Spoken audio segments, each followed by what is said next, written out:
যোগাযোগ ব্যবস্থার উন্নয়নের পরও সড়কে শৃঙ্খলা না ফেরায় দুর্ঘটনা কমছে না বলে জানিয়েছেন সড়ক পরিবহন ও সেতুমন্ত্রী ওবায়দুল কাদের।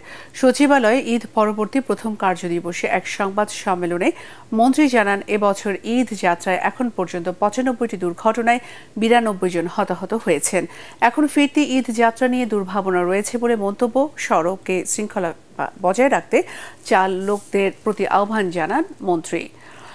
বিশ্বব্যাপী মূল্যস্ফীতির কারণে বাংলাদেশেও প্রভাব পড়েছে বলে জানিয়ে ওবায়দুল কাদের বলেন, বিদেশি উন্নয়ন সহযোগিতা বিনিয়োগের অর্থ ছাড় না দেওয়ায় অনেক উন্নয়নমূলক কাজ ব্যাহত হচ্ছে।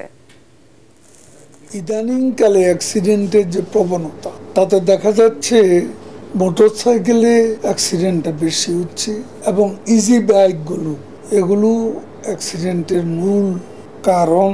এবং এবার এ পর্যন্ত যত অ্যাক্সিডেন্ট হয়েছে মোটরসাইকেলে সবচেয়ে বেশি, এরপরে ইজি বাইক।